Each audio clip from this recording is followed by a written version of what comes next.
Welcome back to SITREP. I am Jess. I'm joined by Exotics, and today we are joined with TK, who's a player for Sesh, I believe it is. Team Sesh, yes, sir. All right, so you played at E3, right? So what's it like to play in like the tier two, like the more Ubisoft sanctioned stuff compared to like the lower leagues, which is all kind of like community driven.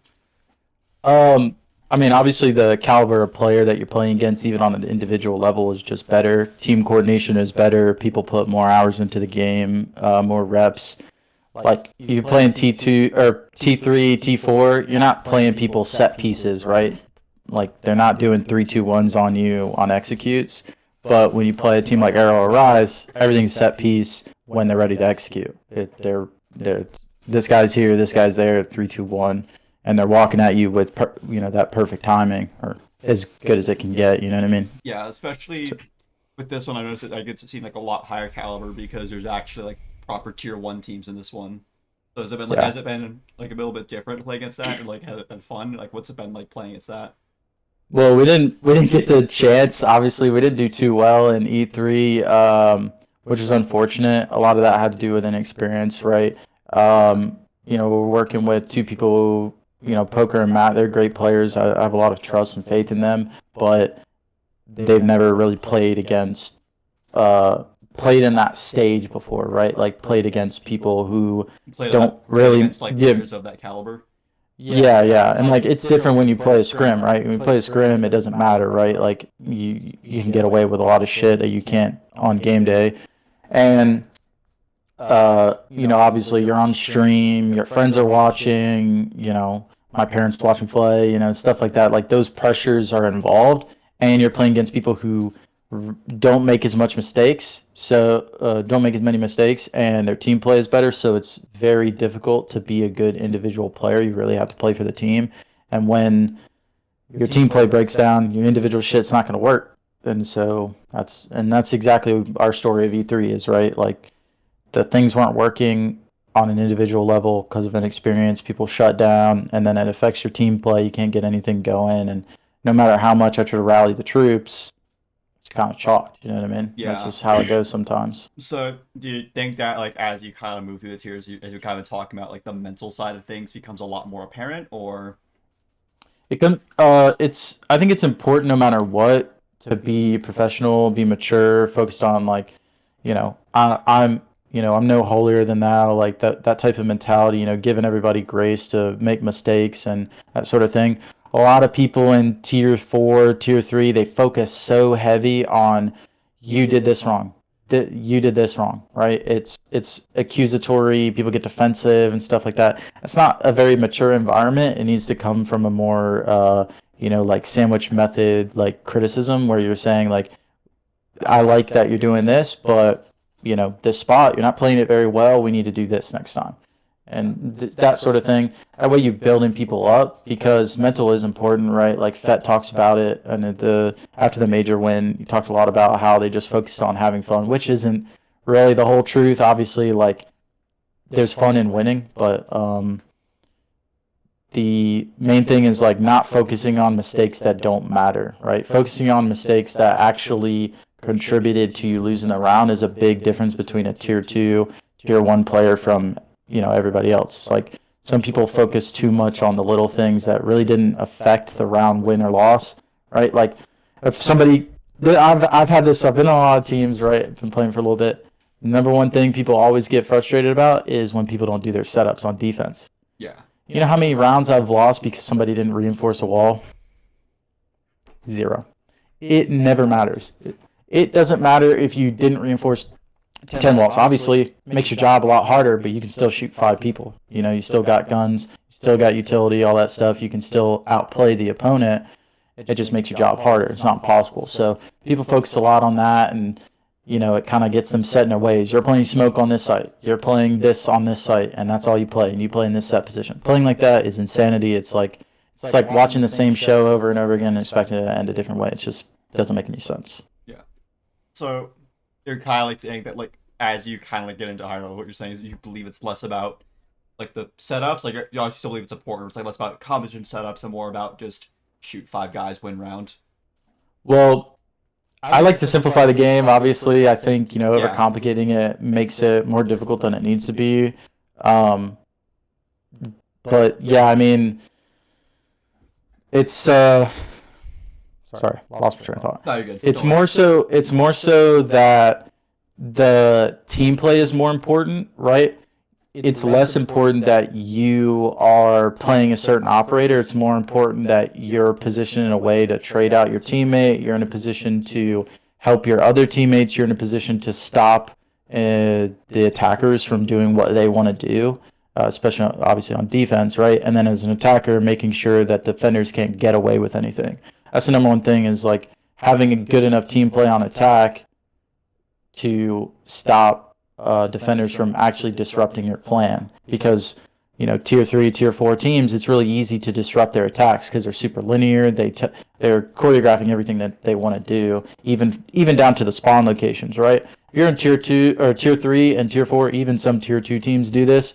There's little to no phantom pressure going on. They just spawn where they spawn, and they shoot the cams. The same guy shooting the same cam every single round. He shoots down the same barricade with the same operator. He shoots it with the same amount of bullets every single time. I mean, there's some people, you could count that guy's bullets outside garage door. He shoots it down, and he's got 8 bullets left. You just walk out and kill the guy. Nobody spawned with him. Like, shit like that you can just abuse. And you can't really do that against tier 2 teams because they're not doing that the same way. It's not that repetitive because they're able to adapt, able to change things up, right? Like they could give you 3 different phantom pressure looks the whole round, so you think they're doing let's say it looks like they're doing an admin take on consulate because of all the phantom pressure, and then they do that 3 rounds in a row of you going CEO, for example, but each time they could end in a different spot. They could still go pro, or they could force top yellow, or maybe they do a vert take, but they're still opening admin pressure. And that's what when you play against tier 1 teams, like good example is like play against SSG, you don't know where they're executing until they do it. Like really, because that's how good they are at phantom pressure and applying pressure around the map, keeping you guessing. And that's what's important is being able to read teams and being able to play off each other. Like I would tell this to people all the time. It doesn't matter what op you play. If you're gonna play the same op, you better get 3 kills around or something. I don't care if you do heroin, you better get 25. You know what I mean? Like it doesn't matter. None of that is important. Not doesn't matter if you play smoke every round or you play.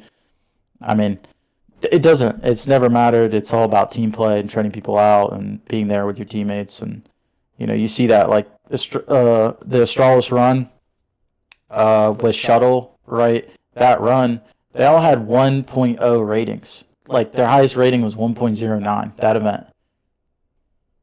There's no star play going on. Yeah, shuttle clutch some 1v4s and stuff like that, but I mean that was all team play. They were trading the fuck out of each other. They were making really good plays together, and that's all that was that mentality of team play. That's what really separates teams. So, getting into some of the more recent news now, it just came out today that for the next stage of competitive, which is going to be starting soon here, Oregon is out, Layer is in. There's been a lot of mixed reactions here. That's Where do you terrible fall on the decision. spectrum? Um, personally, I think that it makes no sense personally because you think about how Layer works. The map is huge, and it's just a bunch of hallways that look the same color. What's going on here? Did Dude, you sorry. autofocus fucking yeah? Yeah, it's a bunch of hallways. It's really, I mean, you think about like there's the top site, there's an outside breach that I don't know, like I guess it could be playable. Obviously, we don't know until it goes into pro play, which it is.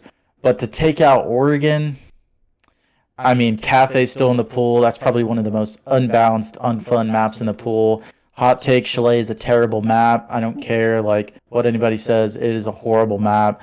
You literally do not need to enter the building to win a round. Those maps are not balanced well. I could say the same thing about Border. Like you just sit DMRs outside top east and just shoot through the windows and walls. I mean, it's just terrible gameplay in my opinion. And maps like that I don't think have any place in competitive personally. There's Um, some talk going around as well about like people wanted Emerald Plains in or Outback in. What do you think of those over like something like Theme Park or like Villa, which we've seen in the competitive pool before? We know they play well. if I had to play Villa in 2024, I'd quit the game. All right, fair That enough. like Deimos, Buck from below on Villa, Jackal, Lion. People are playing the fuck out of Lion. No, dude, I'd be permaban. What? It's already insane that there's 9 maps. We can talk about that later, but like, um, no, that'd be horrible. I mean, Outback. I don't think there's a single site that would be defendable. Like, I mean, you can't really hold top garage unless you have like a zombie, but then you got to ban Yang. I don't know. I guess it'd be real tough because there's a lot of outside breaches that are very difficult for the defenders to stop the attackers from getting. Right? You think about the bunk spawn site. I mean, it's very easy to go below, and I don't know. Obviously, we'd have to see for sure, but then you think about that window that's on that balcony. If you're able to open up that wall onto laundry, you just cut the whole map from 2 windows. I don't think any maps that play like that are good, right? Like that have those big choke points. Like think about Villa landing. You have your whole map is centered around landing. That's basically your core of your map, and the fact that you can cut it off from 2 windows that look at each other, that's horrible. And then what do you say the other map? Emerald Plains. I mean, was one that's of those just. getting thrown around. I don't think it's as bad as some of the other ones, but it's still not good. I don't. Hot take. I don't think the map is actually that bad. I don't think. It's the same like. Oh, I don't want to play the map because it's new. Oh, it's like shit. Like everybody complains about new maps every single time because they don't know it, and it's just like Siege people like unlike any other game, Siege players are crybabies, like just TLDR, like they're crybabies, and they're gonna complain about whatever. I mean, you see it in most communities too, but really, it's like Emerald Plains isn't that bad now. Competitive viability. I mean, again, I'd say the same thing. I don't know how you would defend any of the sites because the outside breaches and the amount of cut windows that are on the map. Like, I don't like. It's not a very well designed map. There's a lot of rooms with a bunch of clutter. Another thing as well is like 6W mod was like it would be a nightmare to hold some of the sites and post blank because of some of the long outside attackers have. Yeah. I mean, some of those sites have 30-meter plus window angles across the whole. Like, there's a window that sees. There's the top green stairs window.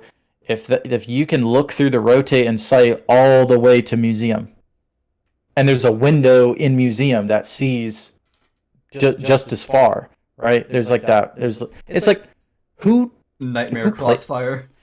yeah, it's terrible map design, like hot take, but I mean, just like any map, there's horrible aspects of it. Like you could break down any of the maps like this. Personally, like I mean, Chalet's in the map pool, and arguably it plays worse than any of those maps in terms of like outside window play and repel play and all that stuff. All these things that I don't think is really like if you can attack without entering the building, I personally don't think the map should be in the pool. I just don't think it should be in the pool. So then like if you had to make that change to put like one map in, would you like what would you put in? If I hold on, let me. I'm an ADHD kid. Hold on. I gotta look at the maps, dude. Like, There's been a lot of I've heard a lot of people saying theme park. They want theme park to come back. That one I can get holy behind. shit, that would be cringe. I mean, it'd all be cringe. Like, you're talking to a guy that really like. I personally like have a gripe with all the maps, right? Like, I think that there's like fundamental things that could be changed about all the maps to like make them better, right? Like, okay, if you're putting in layer, which I think makes no sense. You could let's see here. I mean, theme wouldn't be the worst, but it's another map that would be one from outside utility. Like how the meta was forming on old theme park was like you do a cache or you do a cafe. Like that's the whole map. It's 2 rooms because those rooms are what predicate your entire attack, right? If you're doing a labs attack, you need cafe control to even plant the bomb. If you're doing a bunks attack, you need cafe control, but you can clear across, but then that means you need cache control. If you're doing initiation, it's the same thing. It's either cache or you don't have a lot of options. Like doing a half take is just asking you to get flanked because they can make vert on you and control. They can take top dragon, all that stuff. So really, it just devolved into like who can hold top dragon for the longest, right? And that's what the meta was when theme park was in. Was you put a guy on the cache half wall with a zombie and stuff like that, and you just hope that the guy gets four. You try to help him, like it's just util dump from the cache door and from the dragon window. And Kind of the Halo Reach survive thing. yeah, I mean, it's just like I don't know, it's just not good gameplay in my opinion. Like I think you should have more buffers to the site. Like I'm fine with site maps being big in a sense in a way that makes sense, right? Like layer doesn't make any sense to be that big because most of the sites you can access from like one window or one door and then you're next to the site or one breach, right? There's a lot of outside breaches, there's a lot of doors and windows that lead right to a room right next to site. It doesn't make any sense. You should have to take some bit of map control in order to actually attack a site. But you look at a lot of maps, that's not how it works, right? I think like the best example you're talking about is like clubhouse basement. You have to like actually like kind of like fight your way through a setup to get there.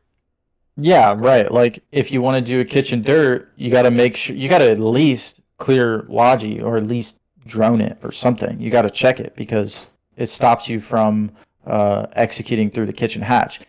And if you want to ensure that your people in kitchen don't get flanked, you might as well take bar. And at that point, in order to take bar, okay, let's check strip. And then you're checking strip, you're checking bar, you're doing a kitchen dirt, you make sure nobody's on main, and then you make sure nobody's logi, and then you can execute direct.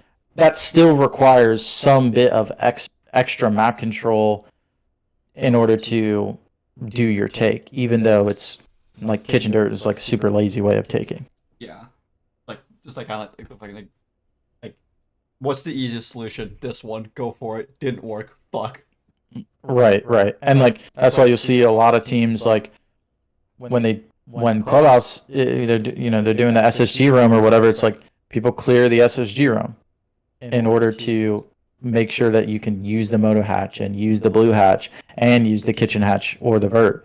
And then you have all these extra avenues. You get rewarded for actually taking map control because if you take map control, you can execute through moto, you can execute through main, you can execute through kitchen, you can execute through dirt, you can execute through blue, right? And then blue has two pinches because you can go oil or secret. So you get 1, 2, 3, 4, 5, 6, technically 7 if you want to count the blue hatch, but it's kind of a double up. You get like 6 to 7 avenues of attack as a reward for taking the map. But you don't like the cost benefit analysis is not there for other maps. Like layer, what are you going to do? You're just going to open the breach and walk in. It's a bunch of hallways that curve and meander weirdly. I don't know. Monty Planto and else gets on a rappel. Don't even get me started on Monty meta. Worst stage of the game ever. All right, we won't go there. This is gonna be a 3-hour episode. I feel like if we go there. Dude, yeah, I could yap forever, so just feel free to cut me off. One thing I did kind of want to ask is, what was your opinion of playing like the new like quarter system where it's like 3 rounds? I love it. I love it. Swap. I love it. Best change ever. I hated 6-6. It's terrible. You know, it makes maps like Skyscraper basically you can't play them, right? Because they're so defender sided, and you see how many times Skyscraper got played in element calls. It got played a lot, and in the regular stage, it got played a decent amount. That's because of 3-3. That's literally the only reason it's going to be picked in a best of one is because it's not that bad to go to attack because you only got to play 3 rounds of it. I remember start a lot in NAL stage 1. There were several times where a team would start defense. They'd get like 4 rounds, and then they wouldn't be able to close it out because of how defender sided it was. Yeah, right. Like I've seen Arrow Rise play cafe games in the previous in E2. Not cafe, sorry, Skyscraper. They went up 6-0. And the first team to win was the first team to win an attack in OT. That was the team that won. Like, that's ridiculous. That is a first of all, ridiculous map design, number 1. And 2, that 6-6 bullshit should have been addressed a long time ago. Personally, I think it would be better if they did like 4-4 or something like that, so there's more rounds to the game. I think that there should be more rounds, like not like CS:GO level where I'm playing like I can go like 15-15, but I mean, I don't know. I So think you more want rounds is like better. you want like best of 16 or something like that instead of like best of 12 for rounds, or Um, yeah, I mean, I it guess. would be 9 to win in the best of 16. Mm, that's an odd number. I don't know if I like that. It's 7 to win now though. Yeah, I don't like that either.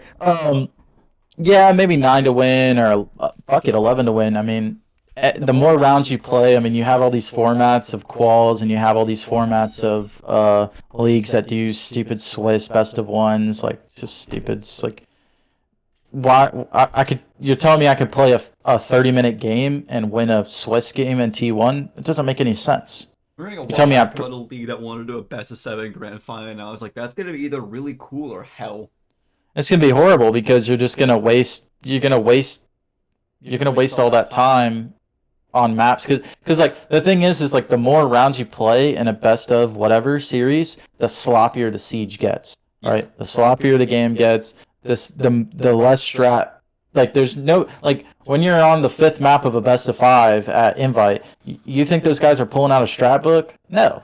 It's all free form. It's all off the top of their head about what they're doing and what's not working and what's working and stuff. It's all, and in my opinion, that's like when you really get pure siege. Like the real best team wins when you go the distance like that because they're the team that makes the least amount of mistakes. They're the team that's more mentally prepared. They're the team that has more gas in their tank. Blah blah blah Is blah able blah. to like adapt on the fly like that.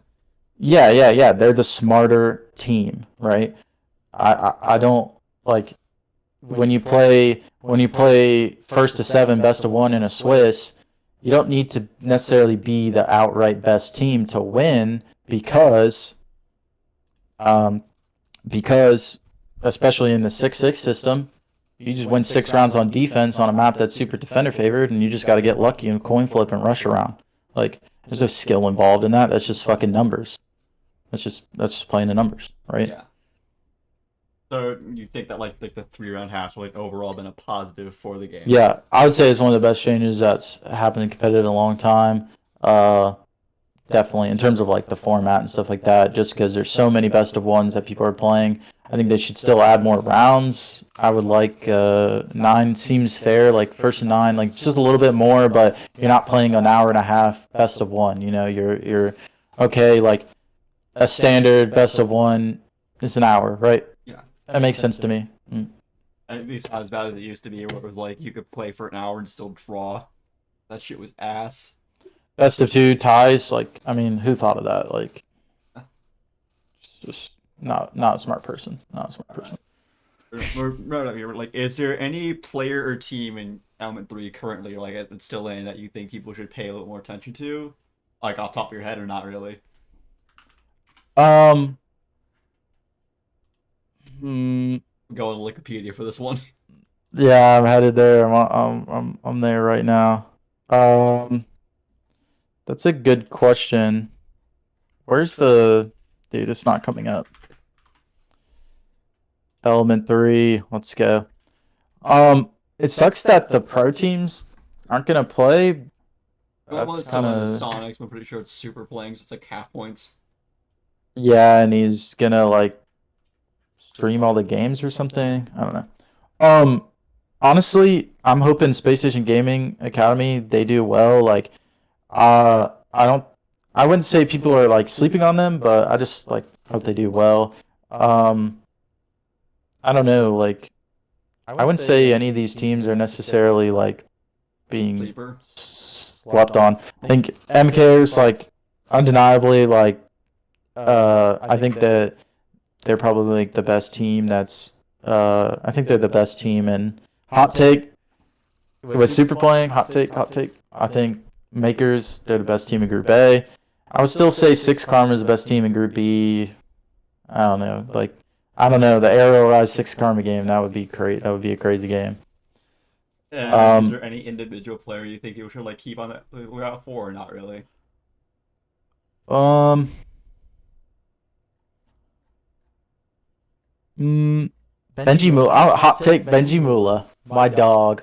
I think that that guy is one of those players who like kind of always got dealt a bad hand, like a team that was on the brink, a team that was kind of like all like set up for failure, like, and they didn't like, I don't know, you're working with young people, your first couple pro league stages, and things aren't working, people give up. Like, I mean, obviously I wasn't on the team, but I've heard a lot of things. Mirage. Yeah, like you're set up for failure, and I think he was definitely like probably one of the best players that was on Mirage. And when he was starting to play really well, when they revamped the system with Drip as the coach, he was playing really well, and they, if I'm not mistaken, they went to a major, right? So They went to the major before Grip came in. That was right before. Stage. No, Stage 3, no, there's no way. He had to have been on that team. Because I was still going to college with him. He was already, because I went to the same school as Drip, so he was the Mirage coach. He was the Mirage What coach years? he was the Mirage coach Stage 1 in 2023. After that, he retired.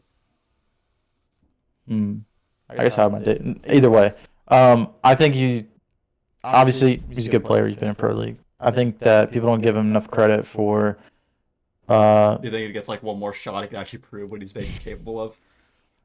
Yeah, I mean they did. Let's see. I mean they went 3-2. They lost to Makers, Fluffy Amers. That's a big upset. 2-1 Cruelty, 2-1 Thrive, 7-1. What team is that? Blacklisted. Yeah, I would say. I hope. Yeah, I mean I would probably say him. Probably. All right. Well, is there anything you want to ask, Alex? Off the top of your head, or you ready to wrap up here? Dude, I'm completely out of it, right? Like, I've just been trying to stay awake. All right. I'm gonna be real. All right. Let's wrap this up so you can get to bed. All right, TK. Thank you for your time, man. Appreciate you coming on. No here problem, big and dog. talking to us. All right, guys. Thank you all for watching, tuning in. We're gonna end this so I can get to bed. Bye.